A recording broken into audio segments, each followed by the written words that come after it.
여러분 오늘 이 본문의 주제는 아주 분명하죠. 안식일에 대해서 다루고 있습니다. 그러나 여러분들이 잘 아시듯이 이 안식일이라는 주제는요, 교회사 속에서 오랫동안 많은 질문과 논의를 불러일으키기도 한 주제이기도 하죠. 토요일을 지켜야 하는가? 일요일을 지켜야 하는가? 안식일은 폐지된 것인가? 아니면 형태만 바뀐 것인가? 주일을 지키지 않으면 죄를 범하는 것인가? 아니면 자유의 문제인가? 하는 질문들 말입니다. 그래서 어떤 교회에서는 주일 성수를 매우 엄격하게 강조해 왔고요. 또 어떤 교회는 모든 날이 주님의 날이라고 말하면서 특정한 하루를 절대화하는 것을 조심해 왔죠. 같은 복음을 고백하는 교회들 안에서도 이 문제를 바라보는 시각이 조금씩 다른 것입니다. 저 역시 이번 설교를 준비하면서 여러 편의 설교들을 들어보았어요. 같은 신학교를 나왔고 같은 성경을 읽고 같은 신학적 정통 안에 있는 설교자들이었지만 그 강조점들이 조금씩 다 다름을 확인할 수 있었습니다. 이 안식일에 대한 저의 이번 설교도 다른 분이 들을 때에는, 보실 때에는 좀 나랑 다른데? 그렇게 말씀하실 수도 있을 것이에요. 그러나 부족하지만 오늘 이 시간을 통해서 성경이 말하는 안식일의 본래 의미가 무엇인지를 여러분들과 함께 살펴보려고 합니다. 아울러서 그 의미가 신약으로 넘어와서 어떻게 확장되고 완성되는지를 함께 살피고요. 안식일과 이 주일 성수를 우리가 과연 어떻게 이해해야 하는가, 이것도 함께 여러분들하고 나누어 보려고 해요. 아마 오늘 설교는요, 평소보다 제 평소 설교가 좀 지루하긴 하잖아요. 그때보다 더 신학적인 설명이 필요할지도 모르겠어요. 그래서 조금 더 어렵고 따분하게 느껴질 수도 있을 것입니다. 그런데 우리가 막연하게 알고 있었던 안식일과 주일 성수에 대해서 보다 분명하고 건강한 이해를 가질 수도 있을 것 같아요. 그리고 그것이 우리의 신앙생활을 더 자유롭게 하고 더 깊이 있게 만들어줄 것이라 저는 믿습니다. 우리가 다 같이 그런 기대감을 갖고 안식일에 대한 과거의 선입견들을 잠시 내려놓고요, 성경이 말하는 안식일에 대해서 함께 살피는 시간을 좀 갖도록 하죠. 먼저 성경에서 이 안식이 도대체 어디서부터 시작되었는지를 살펴봐야 될 것 같습니다. 오늘 본문 17절 말씀을 보시겠습니까? 거기 보시면 나 여호와가 엿새 동안에 천지를 창조하고 일곱째 날에 일을 마치고 쉬었음이니라, 이런 말씀이 있습니다. 여러분, 이 말씀은 어디서 많이 본 말씀 아닌가요? 창세기의 창조 기사이죠. 하나님께서 엿새 동안 천지를 창조하시고 일곱째 날에 안식하셨다는 그 사건을 지금 오늘 본문에서 가리키고 있는 것입니다. 창세기 2장에서 하나님께서 안식하셨다는 말은 무엇을 의미하겠습니까? 하나님께서 엿새 동안 너무 수고하셔서 지치셨다는 뜻일까요? 그래서 하루 쉬셔야 했다는 의미이겠습니까? 그렇지 않죠. 만일 그렇다면 성경은 하나님께서 안식일에 쉬시고 그 다음 날부터 다시 창조 사역을 반복하셨다, 그렇게 기록해야 할 것입니다. 그러나 그런 기록은 어디에도 찾아볼 수 없어요. 하나님께서 안식하셨다라는 말은요, 피곤하셔서 멈추셨다는 뜻이 아니라 일을 마치셨다는 뜻입니다. 창조 사역을 완성하셨다는 뜻이에요. 보시기에 좋았더라 하신 창조는 더 이상 보완할 것이 없는 완전한 질서였죠. 결핍도 모자람도 어그러짐도 없는 상태, 완전한 샬롬의 상태, 그것이 창조의 안식인 것입니다. 그런데 여러분들이 잘 아시다시피 인간은 언제 창조되었습니까? 여섯째 날에. 그리고 그 다음 날에 하나님께서 안식하셨어요.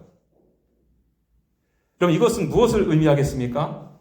인간은 창조의 완성에 기여한 존재가 아니라는 거예요. 하나님의 일을 도와 완성한 뒤에 쉰 것이 아니라 이미 완성된 창조 위에 초대받은 존재라는 것입니다. 그러므로 안식은 인간의 수고 뒤에 세워진 보상이 아니라 하나님의 완전한 일하심 위에 세워진 은혜라는 거예요. 그런 의미에서 안식일을 지킨다는 것은 하나님의 창조 리듬에 내 자신을 맞추는 것이었습니다. 내가 세상을 붙들고 사는 존재가 아니라 이미 완성하신 하나님 안에서 살아가는 존재임을 고백하는 날이었죠. 하나님 안에서 멈추고 하나님 안에서 회복되는 은혜의 자리였던 것입니다. 그리고 여러분 살펴보는 김에 안식일의 의미를 다른 한 군데서 찾아볼게요. 왜냐하면 성경은 이 안식일이라는 표현을 오늘 본문 말고 다른 본문에서도 기록하고 있거든요. 신명기 5장을 보시면 이런 말씀이 있습니다. 너는 기억하라. 너가 애굽 땅에서 종이 되었더니 내 하나님 여호와가 강한 손과 편팔로 너를 거기서 인도하여 내었나니 그러므로 내 하나님 여호와가 내게 안식일을 지키라 명하느니라. 잘 보세요, 여러분. 오늘 본문이 창조의 안식을 강조하고 있다면 신명기의 말씀은 무엇을 강조하고 있습니까? 구원의 안식. 출애굽기에서는 그 근거가 내가 창조했다라면 신명기에서는 내가 너를 건져냈다라는 거예요.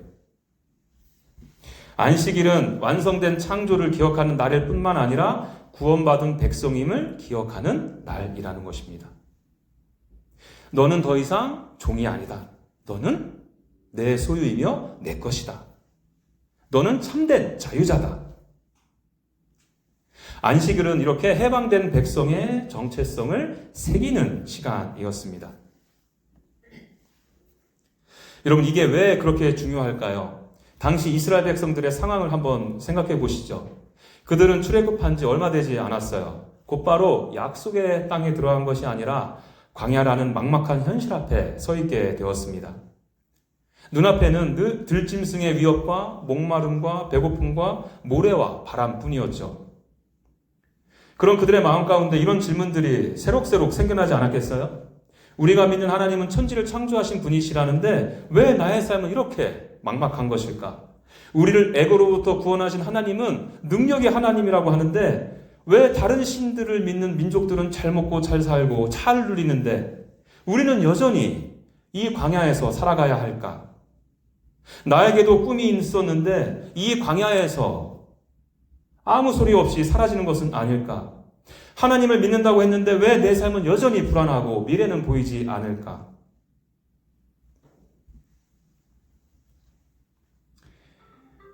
그들은 아마도 지금도 그렇고요. 앞으로도 수도 없이 이러한 질문들과 마주해야 했을 거예요. 그런 가운데 하나님께서 성막을 짓게 하시고는 지금 안식일을 지키라 명령하신 거예요. 이게 아주 중요한데요. 무슨 말입니까? 광야 한복판에 성막이라는 공간을 세워 하나님과 만나는 자리를 열어주셨고요. 안식일이라는 시간을 구별하셔서 창조의 완성과 구원의 은혜를 누리도록 하신 거예요. 여러분, 이 지점은 출애굽기의 구조를 보면 더욱더 분명하게 드러납니다. 성막 규례를 다 설명한 뒤에 곧바로 그 다음 장에 나오는 금송아지 사건으로 넘어가도 흐름상 전혀 어색하지 않아요. 그런데 하나님 굳이 그 사이에 안식일 규례를 지금 두시고 계신 거예요. 우연이 아니죠. 출애굽기 25장부터 31장까지 여호와께서 모세에게 말씀하여 이르시되, 여러분 이 표현이 공교롭게도 몇 번 등장하는 줄 아십니까? 7번이요. 여러분 한번 세보세요. 25장서부터 31장까지 7번 등장해요. 6번 말씀하심으로 성막을 준비하게 하셨고요. 7번째 말씀으로 지금 무엇을 말씀하고 계시다고요? 안식일. 창조하실 때 6날과 안식의 7째 날의 구조를 지금 의도적으로 재현하고 계신 거예요. 창조의 완성 위에 안식이 있었듯 성막의 완성 위에 안식일이 놓이도록 그렇게 배치하신 것이죠. 여러분 이 그림이 좀 그려지시나요? 다 아시는 것처럼 성막은 에덴의 회복을 상징한다고 말씀을 드렸습니다. 에덴에서 인간은 하나님과 함께 거했지만 죄로 인해 그 공간을 잃어버렸죠. 그런데 광야 한복판에서 다시 하나님께서 거하시겠다 약속하신 공간이 성막을 통해 열린 거예요. 그런데 여러분, 그 관계 맺음에 있어서 공간만으로는 충분하지 않잖아요. 함께 하는 시간도 필요하지 않았겠습니까? 결혼식을 올리고 집을 마련했지만 서로 시간을 갖고 나누지 않는다라면 그것을 우리는 온전한 관계, 교제, 사귐이라 말할 수 없을 것이에요. 그래서 하나님은 만날 장소뿐만 아니라 만나 주실 때도 허락해 주신 거예요. 성막이란 공간과 안식이라는 시간은 서로 분리된 제도가 아니라 하나님과의 관계를 지켜주는 은혜의 구조였던 거죠. 아까도 이스라엘 백성들의 상황에 대해서 말씀드렸잖아요. 그렇게 거칠고 낙담하기 쉬운 광야에서 하나님께서 거하시겠다고 약속하신 그 장소에 나아가서 하나님과 구별된 시간을 보내는 것이 그들에게는 얼마나 큰 위로와 소망이 되었겠냐는 거예요. 창조의 완성을 기억하고 구원의 은혜를 붙들며 우리는 여전히 하나님의 백성이다. 이렇게 고백하는 그 시간들이야말로 얼마나 큰 위로가 되었냐는 것이죠. 그리고 이렇게 반복되는 안식일을 지킴 속에서 그들은 장차 완성될 영원한 안식까지도 소망으로 품었을 것입니다. 여러분, 이것을 우리가 이해를 해야 오늘 본문에서 강조되는 아주 강한 표현들을 통해서 하나님의 마음을 엿볼 수가 있습니다. 14절과 15절을 좀 다시 보시겠습니까?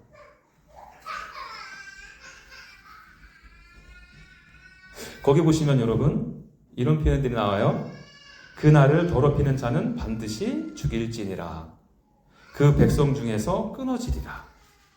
여러분, 하나님께서 이 안식일 규례를 말씀하시면서 왜 이렇게 강하게 말씀하셨을까요? 좀 전에 계속 설명드렸잖아요. 안식일은 단순한 휴식 규정이 아니라 생명의 길이었기 때문이에요. 이 백성들이 생명의 자리에서 벗어나지 않도록 붙들어 주시기 위한 언약의 표징이었습니다.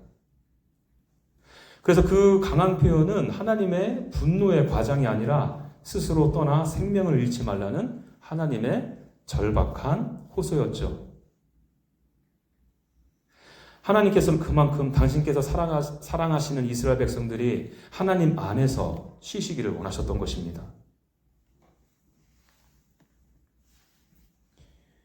그럼에도 여러분, 민수기 15장을 보시면 안식일에 나무를 준 사람이 진영 밖에서 돌에 맞아 죽는 사건이 기록되어져 있어요.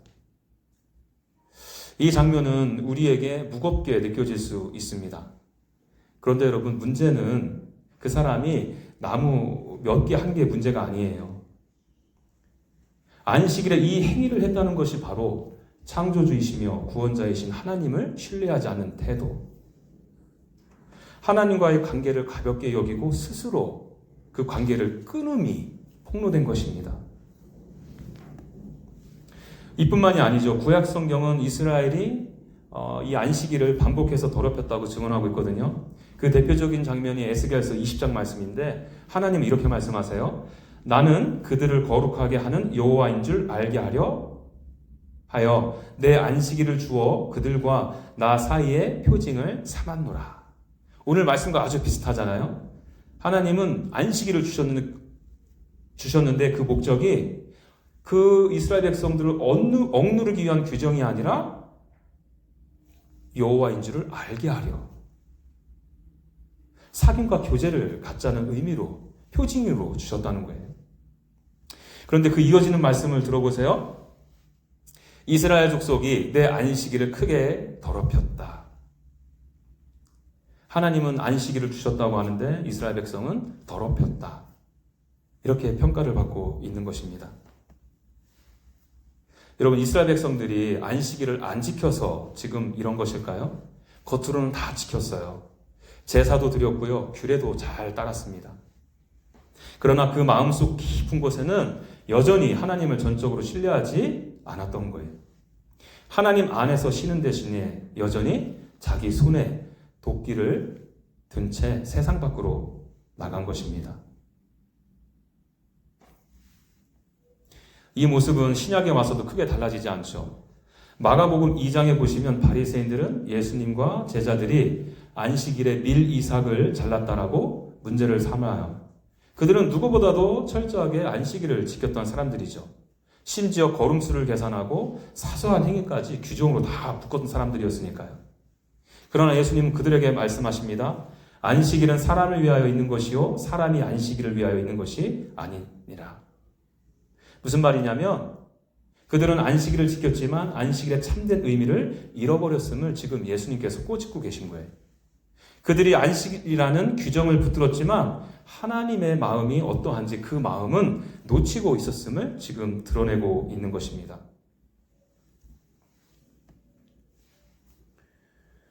여러분 객관적으로 한번 생각해 보시죠. 안식일 규정은 좋은 것일까요? 아니면 나쁜 것일까요?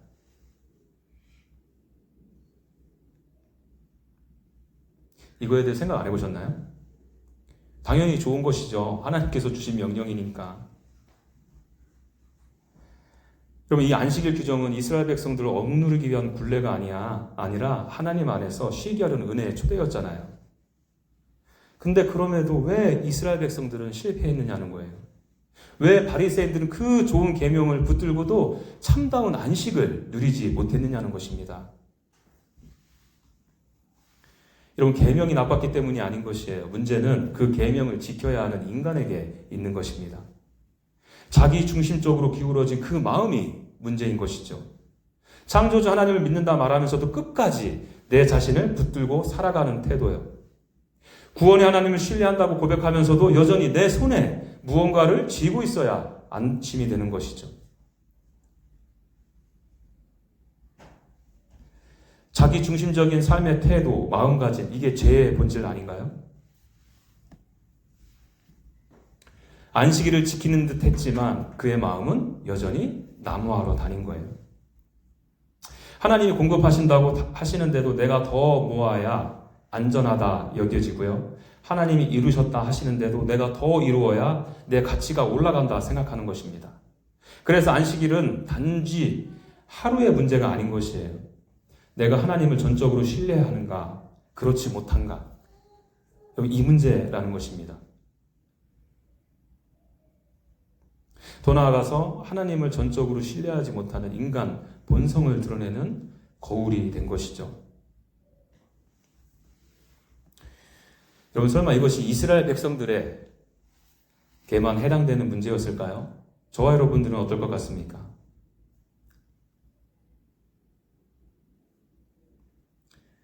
우리도 예배를 드리면서도 여전히 불안하고 하나님을 사랑한다, 하나님께서 나를 사랑한다 말하면서도 끝까지 하나님 앞에서 행위로 내 자신을 증명하려 들지 않습니까? 우리는 거룩하지도 완전하지도 않기에 안식하라는 명령을 듣고도 참으로 안식을 할 수 없는 존재들인 거예요. 안타깝게도 이게 우리의 현실이고 한계입니다. 율법 아래 놓여진 인간의 자리이기도 하죠. 그렇다면 여러분 누가 이 안식을 온전히 이루실 수 있겠습니까?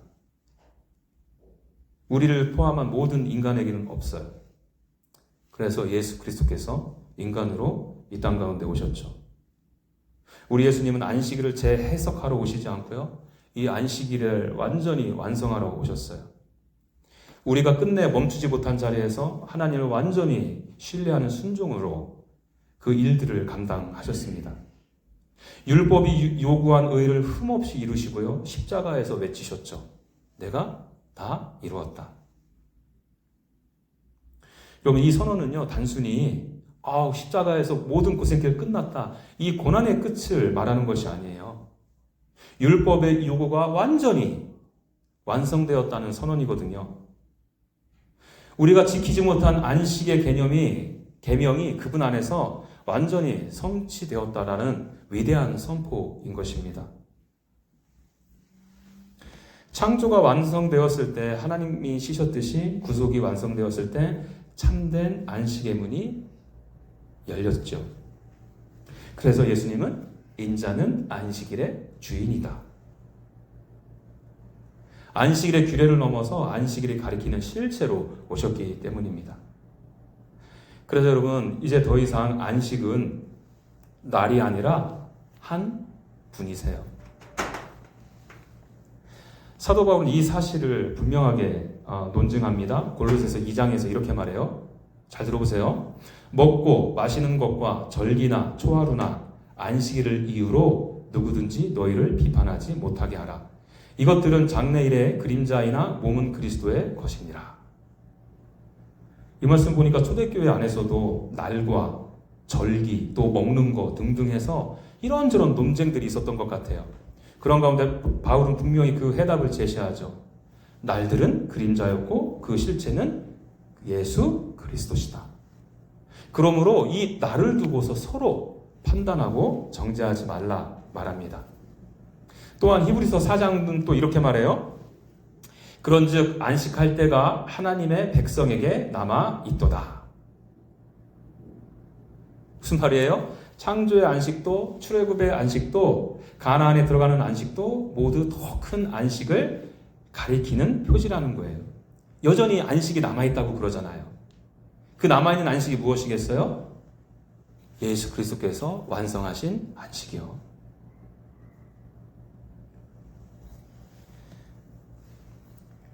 그러므로 이제 안식은 여러분 날의 문제가 아닌 것이에요. 얼마나 이 날을 잘 지켰느냐 그 문제가 아닌 것이에요. 내가 누구 안에 있느냐의 문제입니다. 예수 그리스도 안에 있는 자는 이미 안식을 소유한 자입니다. 그리스도의 순종이 나의 의가 되었고요. 그리스도의 완성이 나의 평안이 되며 그리스도에 다 이루었다가 나의 힘이 되는 거예요.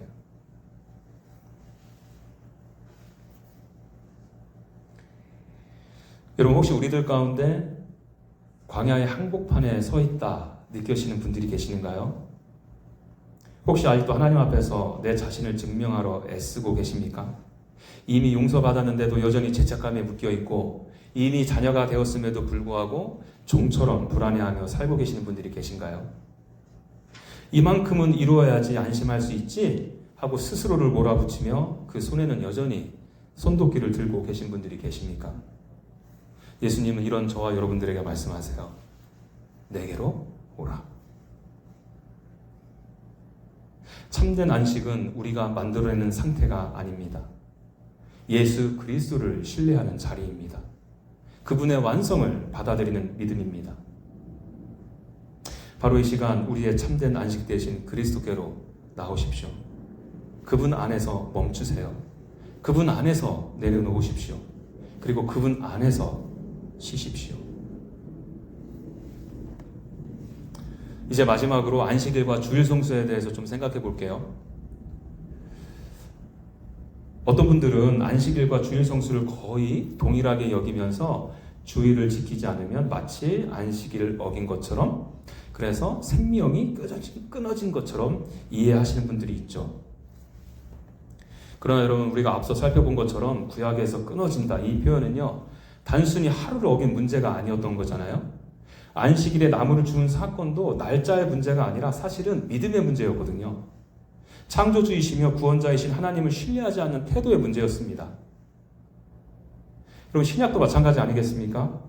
생명이 끊어지는 것은 주일을 지키지 않아서가 아니라 안식일의 주인이신 예수 그리스도를 믿지 않기 때문이에요.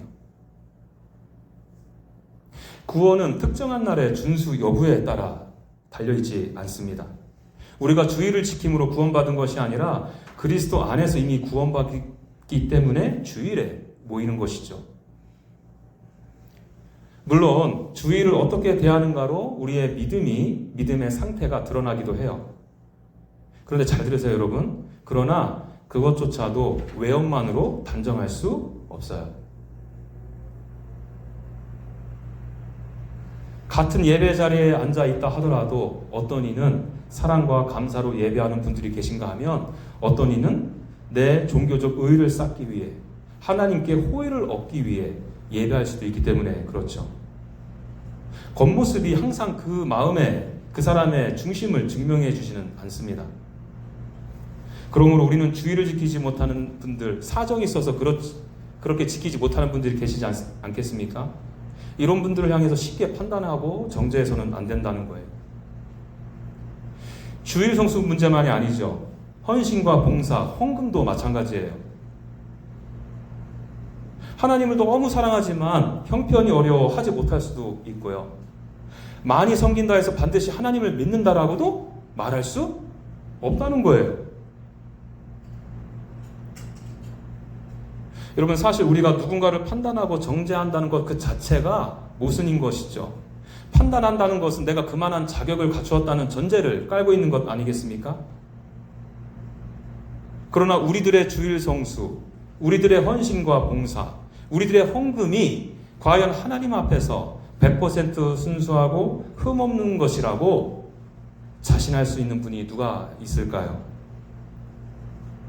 우리 역시 은혜로 서 있는 자들이거든요. 그러므로 여러분, 우리가 할 일은 여러분 판단이 아니라 사랑이에요. 정죄가 아니라 그 지체에게 샬롬을 전하는 것입니다. 하나님과 화목하게 된 자로서 그 화목을 공동체 안에 흘려보내는 것이죠. 내가 그리스도 안에서 안식을 누렸듯이 옆에 있는 그 지체가 그 안식을 누리도록 격려하고 품어주는 것입니다. 그리스도의 사랑으로 배려하고 섬기는 것이죠. 제가 여기까지 말씀을 드리면 또 어떤 분들은 또 이렇게도 생각하실지도 모르겠어요. 아니, 그러면 굳이 뭐 주일에 모일 필요가 있겠습니까? 그래서 분명히 말씀드리죠. 좀 전에도 말씀드렸지만 다시 한번 강조드릴게요. 주일 성수는 구원을 얻어내기 위한 수단이라고요? 아니에요. 그러나 여러분 잘 들으세요. 그렇다고 해서 주일 성수가 불필요하다는 뜻도 아닙니다. 주일 성수는요, 여러분, 우리의 연약함을 아시는 하나님께서 우리에게 주신 은혜의 질서예요. 한번 생각해 볼까요? 예수님 안에서 모든 날이 안식일이다. 나는 매 순간 하나님을 예배하며 안식을 누린다. 이렇게 주장하시는 분들이 있다라고 가정해 보죠. 여러분, 이 말은요, 신학적으로 틀리지 않는 말입니다. 맞아요. 그러나 그 신학을 알고 있는 그분의 실제 삶은 어떨까요? 이스라엘 백성들 보세요. 그들은 하루도 지금 제대로 지키지 못했어요. 매 순간은커녕 하루도 제대로 온전히 하나님 안에서 머물지 못했거든요. 예배하며 살아가지 못했거든요. 우리라고 뭐 다를 게 있을까요?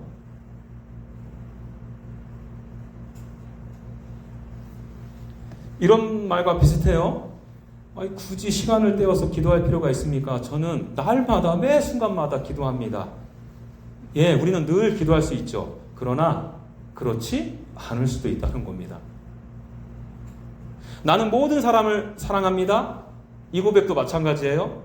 정말 그렇게 사랑으로 살 수도 있지만 아예 아무도 사랑하지 않을 수도 얼마든지 있는 것이에요.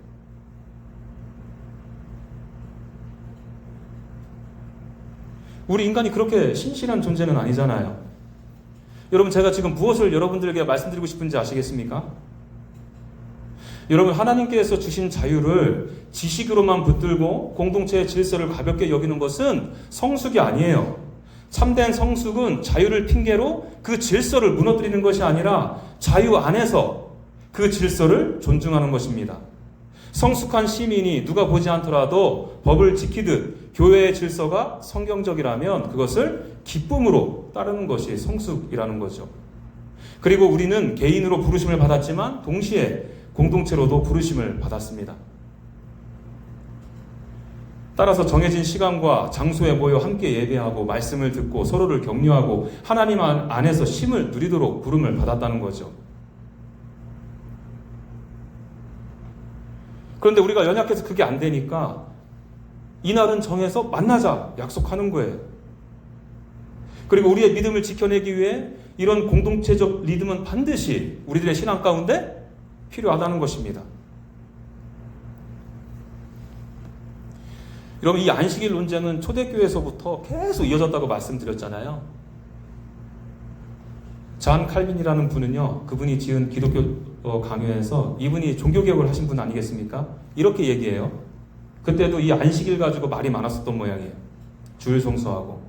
안식일 계명의 의식적, 예표적 요소는 그리스도의 오심으로 성취되었지만 그 계명이 담고 있던 도덕적, 목회적 목적은 여전히 유효하다. 좀 말이 좀 어려운데요. 쉬운 말로 얘기하면 제가 아까 드린 말씀이에요. 교회가 정기적으로 모여서 말씀을 듣고 함께 예배하는 것. 모든 사람이 공동체로서 함께 쉼을 누리는 것. 이 질서는 인간의 연약함 때문에 여전히 필요하다는 것입니다. 그러므로 여러분, 주일 성수는요, 율법적 부담이 아닌 것이에요. 은혜의 리듬을 함께 타는 것입니다. 우리를 얽어매는 날이 아닌 것이에요. 오히려 우리를 주님의 사랑으로 붙들어주는 날이에요. 이미 안식에 들어간 백성이 그 안식을 함께 누리도록 하나님께서 허락하신 선물이라는 거예요.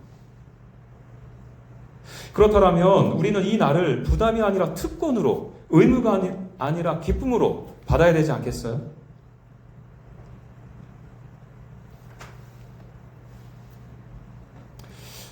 오늘 설교를 마무리하겠습니다. 오늘 우리는 안식일이 토요일이냐 일요일이냐의 문제를 넘어서 안식이 무엇이며 어디에서 오는가를 함께 살폈죠. 안식은 우리의 수고 위에서 세워진 보상이 아닙니다. 하나님의 완전한 일하신 위에 세워진 은혜예요. 창조의 안식도 출애굽의 안식도 모두 하나님이 먼저 이루신 일 위에 주어진 선물이었습니다. 그리고 이 모든 예표는 그리스도께서 십자가에서 달리셨을 때 다 이루셨다, 이렇게 선언하셨을 때 이미 완성되었어요. 이제 참 안식은 날이 아니라 한 분이십니다.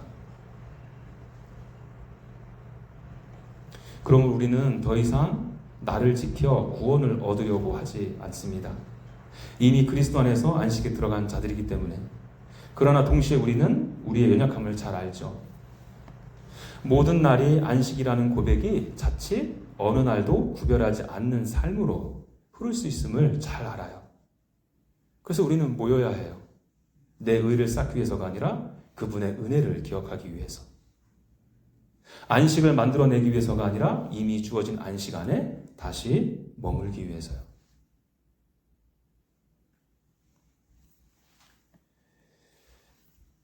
여러분, 바라기는 우리들의 모든 날들이 그분을 신뢰하는 안식의 삶이 되기를 간절히 소망합니다.